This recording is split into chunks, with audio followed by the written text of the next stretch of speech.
ang mga kwento ng pag-ibig, kwento ng buhay at kwento ng pag-asa dito sa Barangay Love Stories. Love Stories.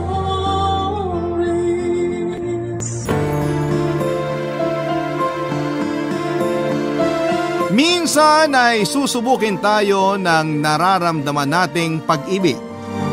Doon natin malalaman na totoo ang kasabihan na lahat ay hahamakin. Oras na makaramdam tayo ng tunay na pagmamahal. Ikaw kabarangay, ano ang handa mong isakripisyo para sa taong minamahal mo? Ang sabi ko noon, kapag nagmahal ako ay hindi ako magpapakatanga ng sobra. Hindi ko ibababa ang sarili ko para lamang sa ibang tao. Palagi kong papahalagahan ang sarili ko dahil yon ang alam kong tama. Hindi tayo nabubuhay para sa iba, kaya kailanman kailangan na palaging piliin ang ating mga sarili. Dear Papa Dudut, hello po sa inyong lahat at sa mga kabarangay nating nakikinig ngayon. Tawagin niyo na lamang po ako sa pangalang Justin. 32 years old, nagtatrabaho bilang production operator dito sa Marikina. Matagal ko na pong libangan ang pakikinig ng mga drama, kaya naman naisipan ko na rin na gumawa ng sulat para ibahagi ito sa inyong programa na Barangay Love Stories. Lumaki nga pala ako sa isang broken family at nasaksihan ko kung paanong ilang beses na nambabay ang tatay ko noon. Sa ilang beses na yon ay napakaraming beses din siyang pinatawad ng nanay ko at nagtiis sa pagsasama nila kahit na nasasaktan na siya. Hanggang sa magkaanak na nga sa ibang babae si tatay at doon na nga tuluyang tinapos ni nanay ang kanilang pagsasama bilang mag-asawa. Nang dahil din doon, Papa Dudut, ay nangako ako sa sarili ko na hindi ako magiging kagaya ng nanay ko. Hindi ako magmamahal ng sobra, kagaya ng ginawa niya sa tatay ko. Palagi kong pipiliin ang sarili ko kesa sa ibang tao o kahit pa sinong makarelasyon ko. Pero ang pananaw ko na yon ay nagbago nang makilala ko si Lena, ang girlfriend ng isang katrabaho ko, Papa Dudut.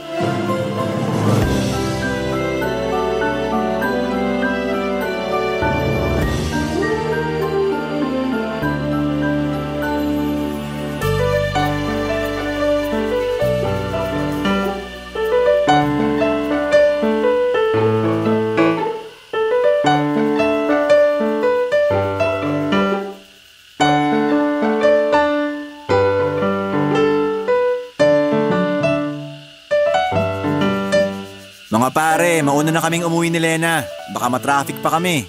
O sige Jojo, walang problema. Happy birthday ulit, Justin. Thank you, Lena. Salamat din pala dun sa dinala mong sisig para sa pulutan namin. Napakasarap. Talaga? Nagustuhan mo? Oo, sobra. Solid yung lasa tsaka yung pagkakaluto. Di ba, Danny? Oo, bitin nga eh. Next time ulit ha. Tapos mas damihan mo pa sana para hindi nakakabitin. Uy, ano ka ba? Mahiya ka naman. Ngayon pa nga lang natin nakilala si Lena tapos ganyang kakagad kung makarequest sa kanya. Ayos lang. Natutuwa nga ako at nagustuhan yung niluto ko. Mahilig talagang magluto tong si Lena. Halata naman sa katawan ko kasi mula na magkasama kami sa bahay. Lumaki na tong tiyan ko. Oh, sige na mga pare. Mauna na kami sa inyo ni Danny. Ayoko rin masyado magpakalasing kasi motor ko ang sasakyan namin pa uwi ni Lena. Mahirap na. Bawi na lang ako sa next inuman session natin. Ayos lang yun, basta mag-ingat kayo ha. Oo. Ay, Justin, yung request ko nga pala tungkol sa pag-a-apply ni Lena sa pinagkatrabahuhan natin. Huwag mo sanang kalimutan yun pare. Ako nang bahala dun, sisiguraduhin ko na matatanggap si Lena sa trabaho natin. Narinig mo yun, be? Kaya hindi ka na dapat mag-alala kapag nagpasa ka ng resume sa HR namin. Salamat na agad, Justin. Wala yun. Oh, mag-iingat kayo ha. Jojo, Ares ha. Kasama mo pa naman si Lena. Alam ni Lena kung gaano ko kaingat sa pagdadrive ng motor. O pare, alis na kami. Happy birthday ulit. Uy, pare! Ang lakas ng topic ah. Concerned lang ako sa'yo pare. Ha? Bakit naman? Kasi malapit na yatang humiwalay ang ulo mo mula sa leg mo. Sa sobrang habol ng tingin mo dun kina Jojo. Tinitingnan ko lang naman kung hindi na ba sila babalik. Baka lang kasi biglang magbago isip ni Jojo eh. Makipag-inuman ulit sa atin. Alam mo naman kung gaano kalakas uminom yun. Alam ko. Pero kung bumalik ba sila, anong gagawin mo? Eh di syempre, tataboy ko na sila pa uwi. Weh, talaga? Oo nga. Kasi hindi pwedeng malasing si Jojo. Mahirap na, baka maaksidente pa sila. Baka maaksidente sila o si Lena? Ano pinagsasabi mo dyan? Naku, Justin. Ilang taon na tayong magkaibigan at magkatrabaho. Kaya alam ko ang dahilan. Kapag ganyan na namumungay ang mga mata mo habang nakatingin sa isang babae. Namumungay talaga mga mata ko kasi nakailang bote na tayo ng alak. Aba? Huwag ka na nga mag-deny sa akin, Justin. Aminin mo na. Ha? Ano nga aminin ko sa'yo? Na-type mo si Lena. Uy, huwag kang ganyan. Girlfriend ni Jojo yun. At kung hindi yun girlfriend ni Jojo, matatypan mo nga siya. Sabi ko na nga ba't tama ako? Kapag ganyan mga sagutan mo na hindi ka makapagsalita, alam ko na oo ang sagot mo. Pero hindi mo lang maamin sa akin. Huwag kang mag-alala. Hindi makakarating kay Jojo na type mo ang girlfriend niya.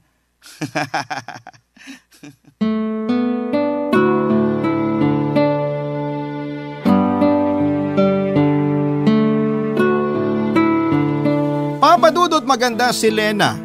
Hindi siya matangkad, morena ang kulay ng kanyang makinis na balat. Malambing ang kanyang boses at pinaka gusto kong parte ng mukha niya ay ang mga mata niya na parabang palaging nang-aakit. Sa tuwing magsasalubong ang mga tingin naming dalawa, unang beses ko pa lamang siyang nakita, iba na ang naramdaman kong kilig. Para akong na love at first sight sa kanya nang ipakilala siya ni Jojo sa amin ni Danny. Pero syempre pilit ko yon na hindi pinahalata sa kanya kasi nga girlfriend siya ng kaibigan ko. Papadudo, tinulungan ko si Jojo na maipasok si Lena sa pinagtatrabahuhan namin. Hanggang second year high school lamang kasi ang natapos nito at required sa amin na at least ay nakapagtapos ng 4th year sa high school. Pero dahil malaki ang tiwala sa akin ng boss namin ay pumayag ito na tanggapin si Lena at makapagtrabaho sa amin. Naging daan yon, Papadudod, para maging close kami ni Lena. Lalo na nang maging pareho ang schedule namin sa trabaho. Pagkalipas ng halos 1 taon ay bigla na lamang hindi na pumasok si Jojo sa trabaho at nalaman ko na buntis si Lena. Kaya lang ay ayaw daw siyang panagutan ni Jojo dahil tinatanggi nito na ito ang ama ng ipinagbubuntis niya. Ang masama pa doon ay pinaalis na si Lena sa tinutuluyan niyang apartment dahil wala na siyang pambayad doon. Hindi na rin kasi umuwi pa si Jojo sa kanila at nang sabihin sa akin yun ni Lena, nagmagandang loob ako na patuloyin muna siya sa apartment na tinitirahan ko noon, Papadudot.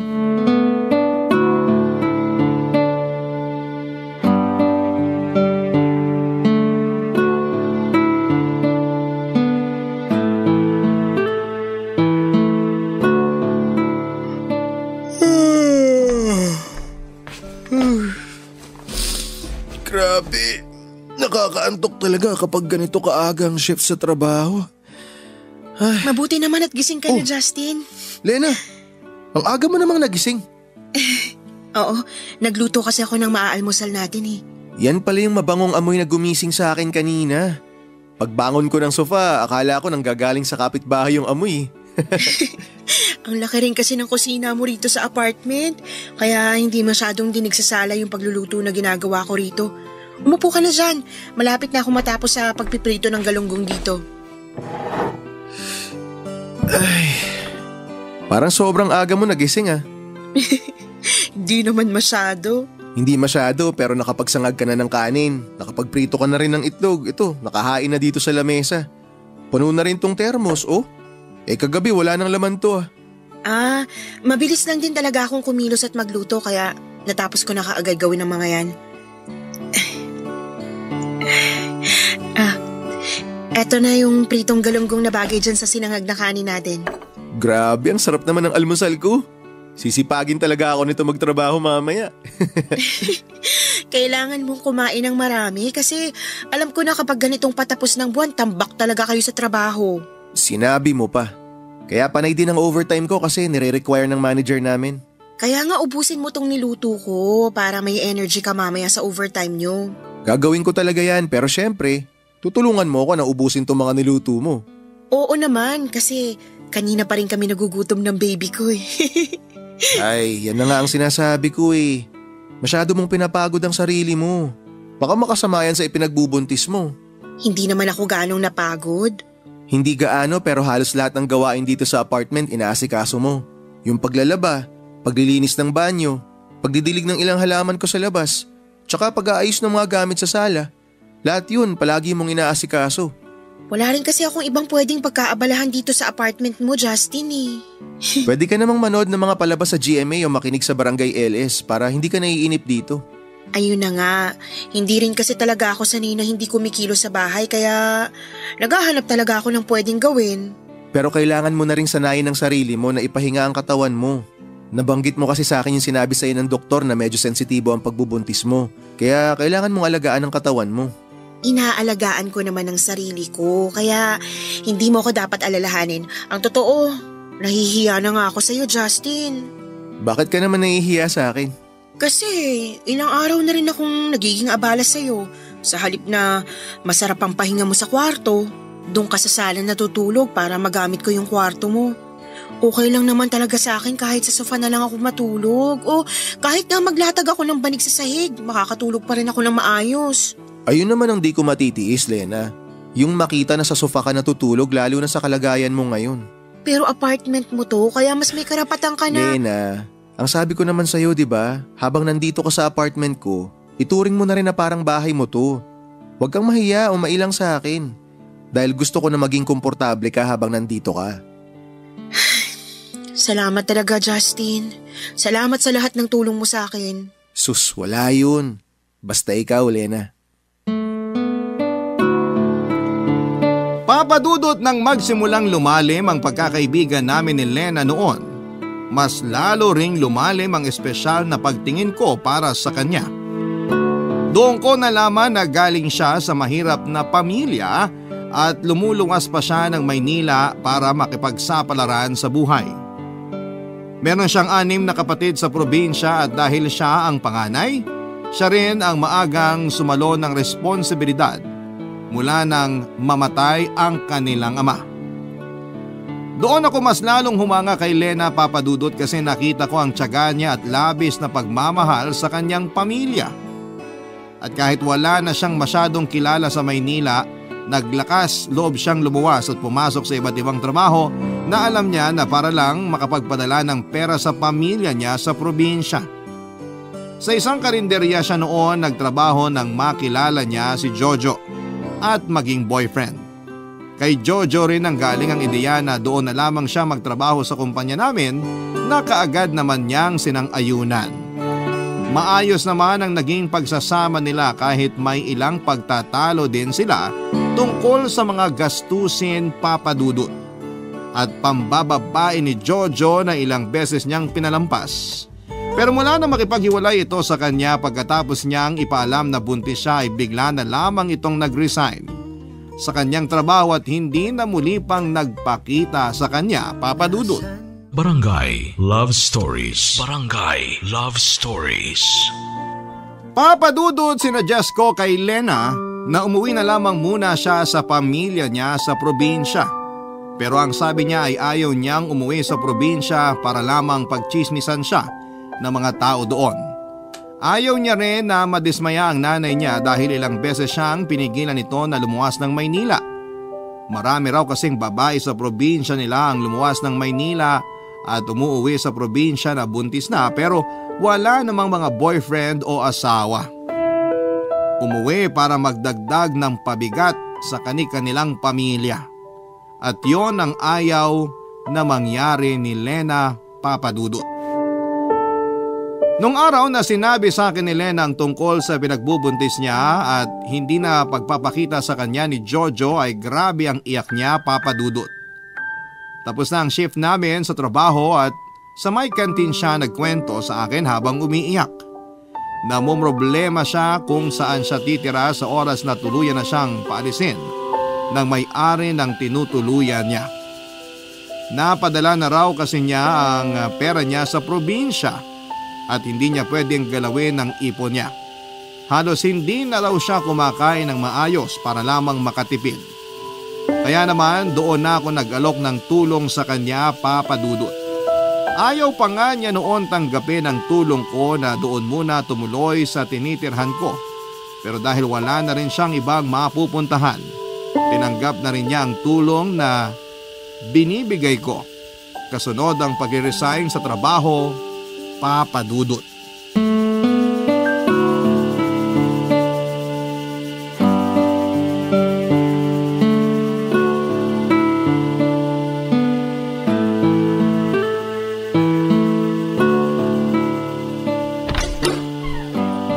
Justin, eto pang minudo para sa pulutan nyo ni Danny. Ayan o, sakto at ubos na tong lechon kawali na pulutan namin. Lena, thank you ah. Kapag naubos yan, meron pa dun sa kusina. Kumuha na lang kayo ha. Magpapahinga ka na ba? Oo, papasok na rin ako sa kwarto kasi medyo inaantok na ako. Sige, salamat sa pag-aasikaso ng pulutan namin ah. Dito na lang din kami sa labas para hindi ka na maingayan sa amin. Pwede naman kayong pumuesto dun sa sala. Di na, dito na lang kami. Alam mo namang malakas ang boses nito ni Danny. Maaabala ka lang sa pagtulog mo kapag doon kami uminom sa loob. Grabe ka naman talaga sa akin, pare. Bakit? Totoo naman yung sinabi ko ah. Mahihirapan talaga si Lena na makatulog kapag nasa sala tayo kasi kapag nalalasing ka, para kang may megaphone sa lalamunan. Lakas ng boses mo. Hindi naman sobrang lakas, di ba, Lena? Oo, hindi nga. Tsaka malalim naman ako matulog kaya hindi kayo makakaabala sa akin. O sige na, papasok na ako sa loob ng bahay. Pag tapos na kayo dyan, kahit iwanan nyo na lang dyan yung mga kalat, bukas ko na lang ililigpit. Uy, ano ka ba? Kami nang bahala magligpit dito. Hindi ko naman ganong lalasingin tong si Danny kaya mauutusan ko siyang iligpit tong mga kalat mamaya. Oo nga, Lena. Kami nang bahala dito. Oh, narinig mo si Danny. Sige na, Lena, magpahinga ka na. Salamat ulit dito sa mga niluto mong pulutan para sa amin. Wala yon, Justin. Sige na, papasok na ako sa loob. Enjoy lang kayo dyan. Mukhang nagkakamabutihan na kayo ni Lena, pare. Anong nagkakamabutihang sinasabi mo dyan? Ano? Hindi ka pa ba aamin sa akin, pare? Ano na mga meaning ko? Ano pa? E di yung tungkol sa relasyon yung dalawa ni Lena. Uy, walang ganyan ah. Wala kaming relasyon ni Lena. Siya kinaan mo nga yung boses mo. Nakakahiya pag narinig niya yung sinasabi mo, baka kung ano pa isipin ng tao. Nagtatanong lang naman ako.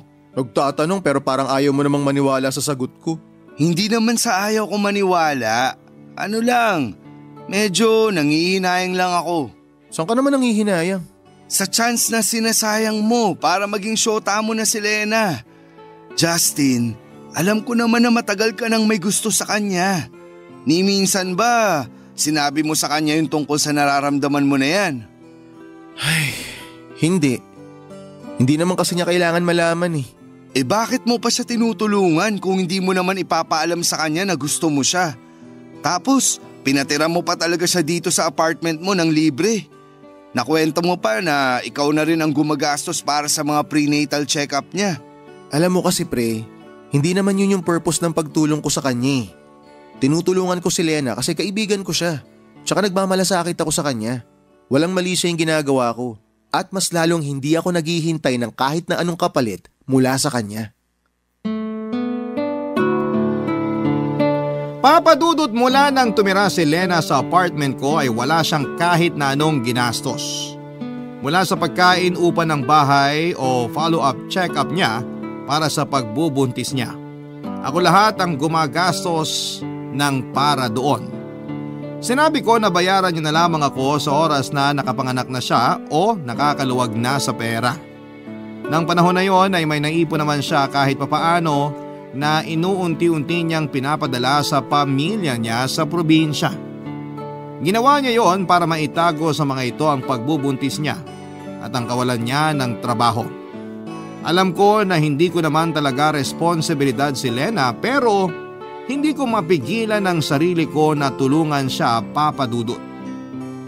Pero huwag niyo sanang isipin na kaya ko siya tinutulungan ay para magkaroon siya ng dahilan na mahalin ako.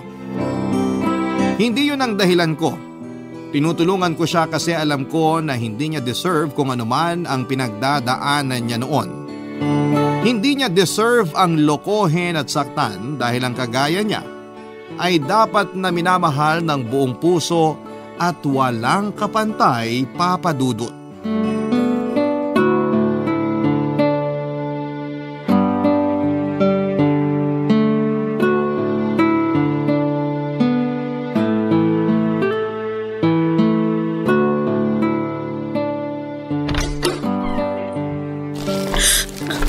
Justin, ang aga mo naman yatang umuwi ngayon. Oo, nag-early out kasi ako. Bakit? Masama bang pakiramdam mo? Hindi naman. Kasi simula pa lang kasi ng buwan, medyo maluwag pa ron sa trabaho ngayon. Kaya pinayagan yung iba sa amin na mag-early out. Buti ayos lang yun sa manager nyo. Walang kaso yun sa kanya. Normal na rin namang nangyayari to pag walang masyadong ginagawa. Tsaka konti lang din naman kaming pinapayagan na mag-early out. Yung mga empleyado lang na madalas mag-overtime. Siyempre, kasama ako ron. Kasi patayan din talaga yung record ko ng overtime Oo nga eh. Grabe rin kasi yung overtime mo nung nakaraang buwan. Kung may best in overtime lang na award, ako na nakakuha nun sigurado. Ay, oo nga pala. May dala ako ditong pakwan oh. Di ba sabi mo kahapon gusto mo mag-watermelon shake? Oo. Tamang-tama, gumagana pa yung lumang blender ko dyan kaya magagamit ko pa yun para gumawa ng shake mamaya. Teka, may lakad ka ba? Ha? Oo. Ano kasi? Aalis kasi ako, Justin. Saan ka pupunta? Ano kasi, Justin? May schedule ka bang check-up ngayon? Ha? Naku, nawala yata yun sa isip ko ah. Sakto pala na maaga ako nakauwi. Masasamahan kita. Anong oras ba yung check-up mo? Pwede na to, no? Di na siguro ako magpapalit ng damit para hindi tayo malate kasi baka… Wala akong check-up ngayon.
Justin.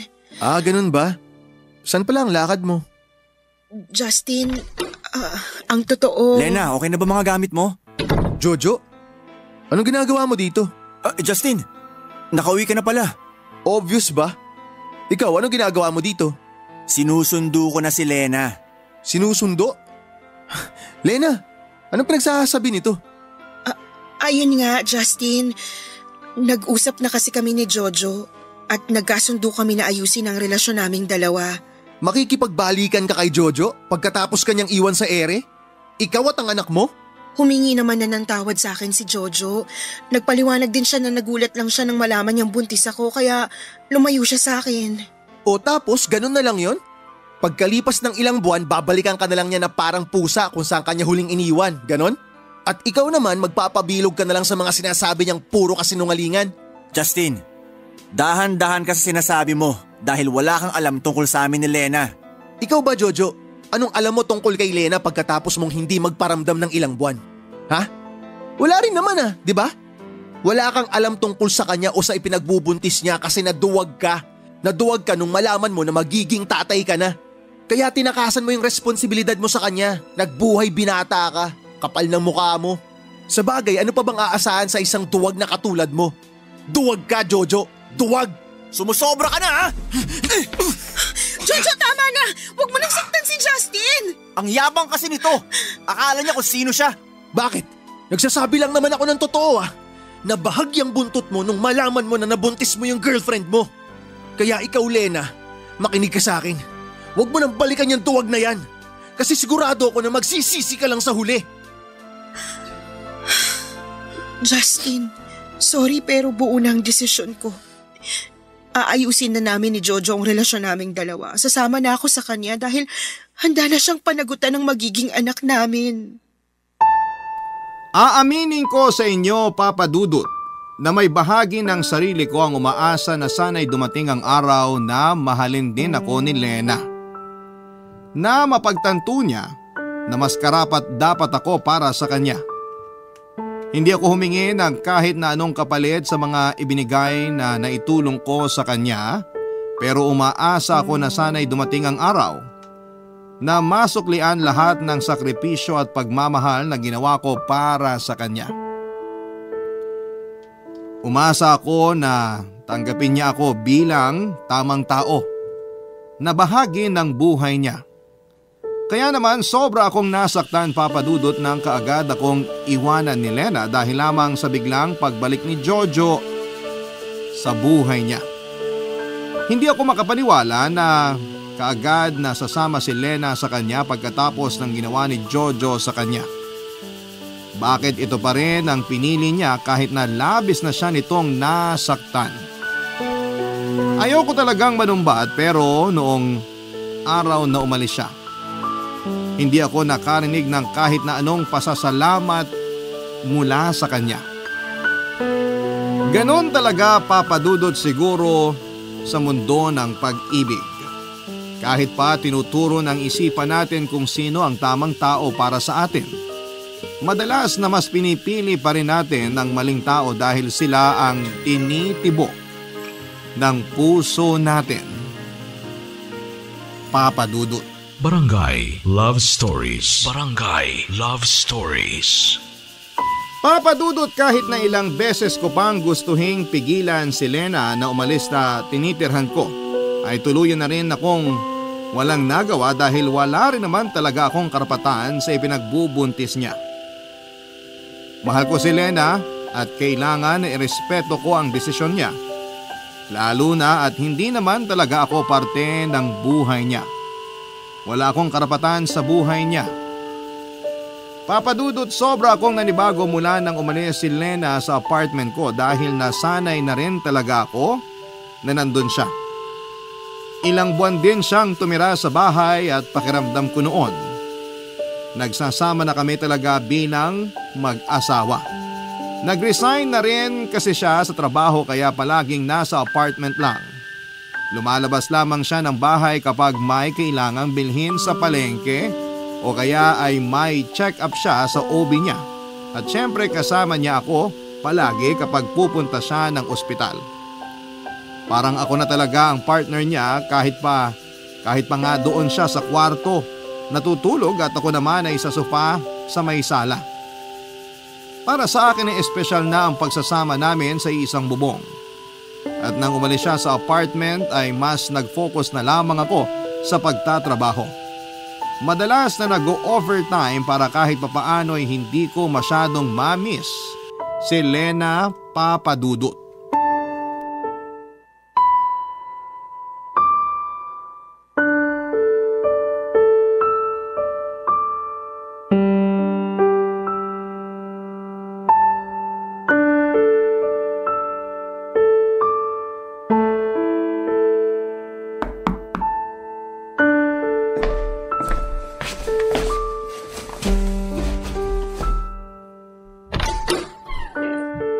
Lena? Hi, Justin. Good morning. Good morning. Napadalaw ka? Pwede ba akong pumasok sa loob ng apartment mo? Ha? Oo naman. Halika, pasok ka. Salamat.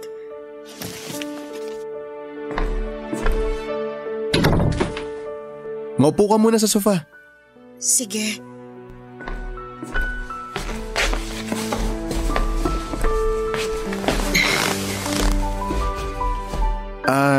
Nagugutom ka ba? May gusto ka bang kainin o inumin? Gusto mo ba ng kape o… Justin, ayos lang ako. Hindi ako gutom at hindi rin ako nauuhaw. Ay, okay. Bakit ka nga pala biglang bumalik dito sa apartment? Tsaka napansin ko medyo malaki yung bag na dala mo Anong meron? Ang totoo, umalis na kasi ako dun sa tinutuluyang bahay ni Jojo. Ha? Bakit? Anong nangyari? Uy, Lena, sandali lang. Huwag kang umiyak. Sabi mo sa akin kung ano bang nangyari. Sinaktan ka ba niya? Pinagbuhatan ka ba niya ng kamay? Mas masakit pa dyan ang ginawa niya sa akin, Justin. Anong mas masakit pa yung ginawa niya sa'yo? Bakit? Ano bang ginawa niya? Sabihin mo sa akin, Lena. Niloko niya ako. Niloko ako ni Jojo, Justin. Niloko niya ako. Ang sakit. Ang sakit, Justin. Lena, sandali, huminahon ka lang. Baka mamaya makasama pa sa baby mo yung sobrang pag-iyak mo Ang sakit kasi talaga, Justin. Hindi ako makapaniwala na magagawa yun sa akin ni Jojo ngayong magkakaanak na kami. Ano ba kasing nangyari? Nahuli ko siya na may ibang babae na pala siya. Paano mo siya nahuli? Ilang araw na kasi siyang umuwi ng malalimang gabi. Tapos, madalas na may naaamoy akong pabango ng babae sa mga damit niya na nilalaban ko. Baka naman may katrabaho lang siyang babae na napadikit sa kanya. Posible naman yun. Hindi, Justin. Noon pa lang, malakas ng kutob ko na may ibang babae si Jojo. Kaya hindi ako nakatiis. Pinuntahan ko siya kagabi sa pinagtatrabahuan niya. Nakuha ko kasi yung address sa company ID niya, kaya alam ko kung saan ko siya pupuntahan. Sinakto ko sa oras ng tapos ng trabaho niya at doon ko nakita na tama ang lahat ng hinala ko, Justin. Nakita ko siyang naglalakad habang may kahawak kamay siya na ibang babae. Kaya hindi ko na napigilan ang sarili ko. Sinugod ko sila pero pinagtabuyan lang ako ni Jojo. Tinulak niya pa ako ng malakas at halos masubsob ako sa lupa nang gawin niya yun. Ano? Ginawa niya sa'yo yun? Oo. At sinabi niya na kahit kailan, ayaw niya na raw ako makita pero hinintay ko pa rin siya sa apartment niya, Justin. Hinintay ko siya hanggang kaninang madaling araw. Pero hindi siya umuwi. Nag-text lang siya sa akin na sana raw pag-uwi niya sa bahay, hindi niya na ako makita doon. Ay, napakawalang hiya talaga ng lalaking yun. Justin, ayoko talaga sanang umalis. Ayoko masirang pamilya namin at ayoko lumaki na walang tatay ang magiging anak ko, pero pagod na ako. Pagod na akong mahalin si Jojo. Pagod na akong masaktan ng dahil sa kanya, pero natatakot ako. Natatakot ako kasi wala na akong alam na ibang pwedeng puntahan dito sa Maynila, kaya nandito ulit ako. Justin, sorry. Sorry kung bigla na lang akong umalis doon. Sorry kung hindi man lang ako nakapagpasalamat sa'yo. Nahihiya ako na bumalik dito ngayon pero wala na talaga akong ibang pupuntahan. Kaya sorry. Sorry talaga. Lena, wag ka na mag-sorry. Hindi naman ako nagalit sa'yo At mas lalong hindi rin kita pababayaan. Hindi ko kayo pababayaan ng magiging anak mo. Papadudot sa parting ito ng sulat ko ay alam ko na marami ng kabarangay ang naiinis sa akin ngayon. dahil sa ginawa ko na muling pagtanggap kay Lena sa apartment ko. Pero naaawa na lang din kasi ako sa kanya. Ang laki na ng tiyan niya at hirap na siyang maglakad tapos ay halata sa mukha niya na sobrang stress pa siya. Sino ba namang hindi may stress kung halos harap-harapan na pala siyang niloloko ng karelasyon niya? Alam ko na mahirap din sa kanya na bumalik sa akin pero ginawa niya dahil malaki ang tiwala niya sa akin. Alam niya na hindi ko siya kayang tiisin. Alam niya na maaawa ko sa kanya. Kaya tutulungan ko rin siya, Papa Dudut. Sige, aaminin ko na hindi lang talaga awa ang nararamdaman ko para kay Lena ng mga oras na yon. Nandun pa rin ang espesyal na pagmamahal ko para sa kanya. Kailanman ay hindi yon nawala o nabawasan. Kahit pa nasaktan talaga ako dahil sa biglang pag-iwan niya sa akin para lamang bumalik kay Jojo. Malalim pa rin ang pagmamahal ko para sa kanya kaya naman, kagaya ng dati, sinuportahan kong muli siya. Tinulungan at inalagaan hanggang sa makapanganak siya. Ako ang gumastos lahat para sa panganganak niya hanggang sa pangangailangan ng baby niya sa loob ng ilang buwan. Kahit kailan ay hindi ako humingi ng kapalit at palagi kong sinasabi na ginagawa ko yon dahil magkaibigan kaming dalawa. Dahil espesyal sa akin ang friendship namin at napamahal na rin sa akin ang anak ni Lena, Papa Dudut.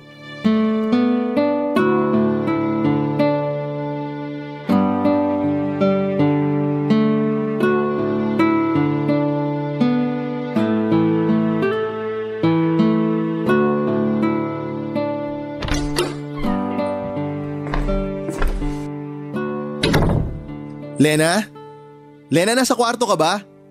May papakita ako sa'yo, dali. Sigurado magugustuhan mo to. Justin? Lena, sorry hindi na ako kumatok. Dumiretso pasok na ako. Excited na kasi ako ipakita sa ito eh. Ay, teka, tulog na ba si baby? Oo, kanina pa kaya medyo malalim ng tulog niya sa crib ngayon. Mamaya ako na lang siya lalambingin. Gusto ko na talagang makita mo tong dala ko. Oh, buksan mo tong paper bag, dali. Anong laman nito? Buksan mo na para malaman mo. Sige. Mga damit para kay baby? Oo, para sa kanya lahat yan. Binili ko yan sa asawa ng kasamaan ko sa trabaho. Branded at brand new ang mga yan pero mura lang niya binenta sa akin. Binigyan niya kasi ako ng malaking discount para daw makabili ako ng marami. Ang gaganda ng mga to, Justin. Mukhang bagay talaga sa baby ko. Ako mismo pumili ng mga yan. Sobrang excited ko nga kanina habang pumipili ako eh. Ang gaganda nga talaga ng mga to. Nagustuhan mo ba? Oo naman, syempre. Lahat to, bagay na bagay kay baby. Ang totoo, nahihiya na nga ako sa'yo, Justin eh. Bakit ka naman mahihiya? Alam mo naman na napamahal na sa akin ng baby mo. Kaya ginagawa ko to kasi importante siya sa akin. Importante kayong dalawa sa akin ng baby mo. Ayun na nga, masyado mo nang inaakong responsibilidad sa amin ng anak ko kahit hindi mo naman kailangang gawin yun. Magkaibigan tayong dalawa kaya hindi ka na iba sa akin. Parte na kayo ni baby ng buhay at pamilya ko. Pero sobra-sobra na tong ginagawa mo para sa akin. Minsan, hindi na kinakaya ng konsensya ko na tanggapin yung bagay at effort na binibigay mo sa amin, Justin eh. Kasi alam naman natin ang totoo. Hindi mo kami pamilya ng anak ko. Teka, Lena. Ano ba yung mga sinasabi mo? Justin, sorry. Sandali. Bakit meron dalawang malaking bag dyan sa tabi ng kama? Mga gamit niyo ba ni baby yung nasa loob ng mga bag na yan, Lena? Ano, Lena? Bakit hindi mo sinasagot yung tanong ko? Ano ba talagang problema? Bakit bigla ka nalang nag-impake? Aalis na ako, Justin. Aalis na kami ng anak ko. Ano? Salamat sa lahat pero kailangan na naming umalis, Justin. Kailangan na naming umalis dito sa apartment mo. Pero bakit nga? Ano bang nangyari at bigla ka nalang nagdesisyon ng ganyan? Ginagawa ko lang kung ano yung alam kong tamang gawin. Okay, ganito. Sabihin mo sa akin ang totoo. Papayagan kitang umalis kung sasabihin mo na babalik ka na sa pamilya mo sa probinsya. Kung doon kayo pupunta ng baby mo, papayag ako, walang problema. Kung gusto mo nga, ako pa mismo maghahatid sa inyong dalawa ron. Ano? Bakit hindi ka makasagot? Siguro tama yung hinala ko, no? Siguro tama yung iniisip ko na babalik ka lang naman dun sa walang kwentang Jojo na yun. No? Tama ako, no? Nagpunta kasi siya dito kahapon habang nasa trabaho ka at humingi siya ng sorry sa akin. At pinatawad mo naman agad siya. Pagkatapos ng lahat ng masasamang bagay na ginawa niya sa'yo? Lena, pinabayaan ka ni Jojo. Nasaan ba siya nung oras na nanganak ka? Sino bang kasama mo nung unang beses na mahawakan mo yung baby mo? Hindi ako nanunumbat, pero sana naman maisip mo na kahit kailan hindi siya naging mabuting tatay para sa baby mo. Nagbago na si Jojo at naniniwala ako sa kanya. Alam ko na mahal niya kami ng baby ko. Yan din ang sinabi mo dati. Tsaka alam mo, sa totoo lang, nakita ko na lahat to. Nangyari na lahat to eh. Yung bigla ka nalang aalis dito para lang bumalik sa walang kwentang Jojo na yun. Lena, kailan ka ba maaawa sa sarili mo? Ha? Ilang beses ka na niyang sinaktan pero balik ka pa rin ang balik sa kanya. Mahal ko si Jojo at mahal niya rin ako. Pero mahal din kita. Mahal kita, Lena. At kahit kailan, wala akong ibang ginawa kundi ang iparamdam sa iyo yung pagmamahal ko. Pero anong ginagawa mo? Paulit-ulit mo sinasaktan yung sarili mo. Nandito naman ako. Nandito ako para sa inyo ng anak mo. Naging mabuti naman ako sa kanya, di ba? Nakita mo yun. Ginawa ko ang lahat para maibigay ang pangangailangan ng baby mo. At kaya ko mas patunayan pa yung pagmamahal ko sa... Justin, tama na. Alam ko naman yung tungkol sa nararamdaman mo para sa akin sa simula pa lang eh. Kaya sobra ako nagpapasalamat sa'yo. At sorry. Sorry kung kahit kailan hindi ko kayang suklian yun. Bakit hindi mo muna subukan? Subukan mo na mahalin ako, Lena. Subukan mo lang. Dahil alam ko na kahit kailan hindi ko magagawa yun. Hindi ko magagawa na mahalin ka kasi si Jojo lang ang mahal ko. Kaya aalis na kami ni baby. Papalik na kami sa kanya. Sa tunay na tatay ng baby ko. Lena, please. Pagbigyan mo naman ako. Subukan mo lang na mahalin ako. Huwag ka na munang umalis dito. Kaya ko kayong alagaan ng anak mo. Kaya ko magpakatatay at gagawin ko ang lahat para sa... Tama na, Justin. Salamat sa lahat ng nagawa mo para sa akin, pero hanggang pagkakaibigan...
lang talagang kaya kong ibigay sa'yo.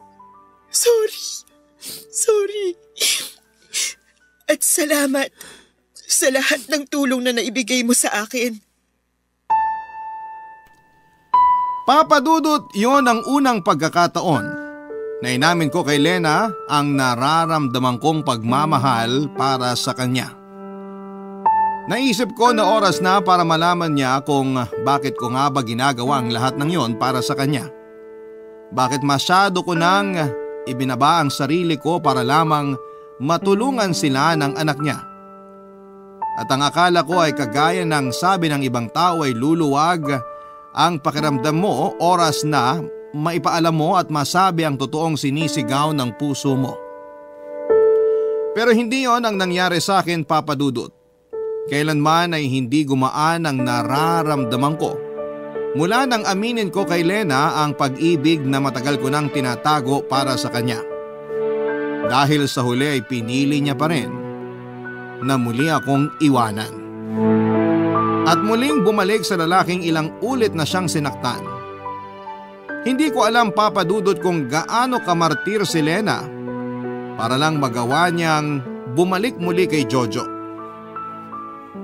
Pero baka ayaw niya lang din na lumaki ang anak niya na magkahiwalay sila ni Jojo. Papa Dudut, hindi pa rin yon dahilan para tiisin lahat ni Lena ang lahat ng panluloko sa kanya ni Jojo. Handa naman akong tumayo bilang tatay ng baby niya kahit panghabang buhay pa. Tatanggapin ko ang lahat ng parte ng kanyang nakaraan. Ilang beses ko yon na sinabi, pinaalam at pinaramdam kay Lena. Kaya nga, ginasusan ko siya kasama ng anak niya. Alam ko na hindi ko dapat inuungkat dahil parang panunumbat na ang ginawa kong tulong na nagawa ko para sa kanya. Pero yun naman kasi talaga ang katotohanan. Noong mga oras na nahihirapan si Lena sa pagbubuntis niya ay ako ang kasama niya hanggang sa dumating ang espesyal na araw na isinilang na niya ang anak niya. Papa Dudut, na imagine ko na noon na para na kaming isang masayang pamilya ni Lena. Ako na ang kikilalaning tatay ng anak niya at magsasama na kami bilang isang pamilya. Isang pangarap na hanggang imahinasyon na lamang pala. Dahil kailanman ay hindi ako kasama sa mga plano ni Lena. Nang araw na yon, ilang beses pa akong nagmakaawa sa kanya na huwag akong iwanan. Hindi lang dahil sa mahal ko siya, kung hindi dahil mahal ko na rin ang anak niya. Pero walang napuntahan ang pagmamakaawa ko na yon at muli niyang pinili na iwanan ako na para bang hindi naging parte ng buhay niya. Papa Dudut, mas mahirap para sa akin ang pag-alis na yon ni Lena dahil nasanay na ako nakasama sila ng anak niya sa bahay ko. Nakabuo na ako ng mga plano at pangarap kasama silang dalawa. Pero sabi nga nila hindi kailanman natin dapat na pinipilit ang mga sarili natin sa taong hindi naman tayo gustong makasama.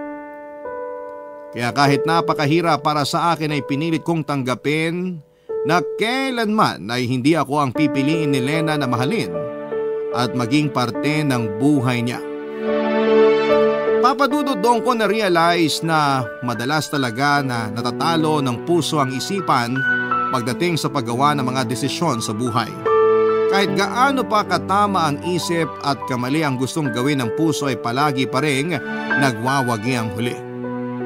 Kahit alam natin na masasaktan lang din tayo, palagi pa rin nating pinipili ang magmahal. Dahil sa bandang huli, ang mahalaga doon ay naging masaya tayo kahit sa maikling parte lamang ng kwento ng buhay natin. Dito na po nagtatapos ang sulat ko at sana'y nakapag-iwan po ito ng aral sa ating mga kabarangay. Ang inyong forever kapuso at kabarangay, Justin. Nagustuhan ng iyong napakinggan? Ituloy yan via live stream sa www.gmanetwork.com/radio.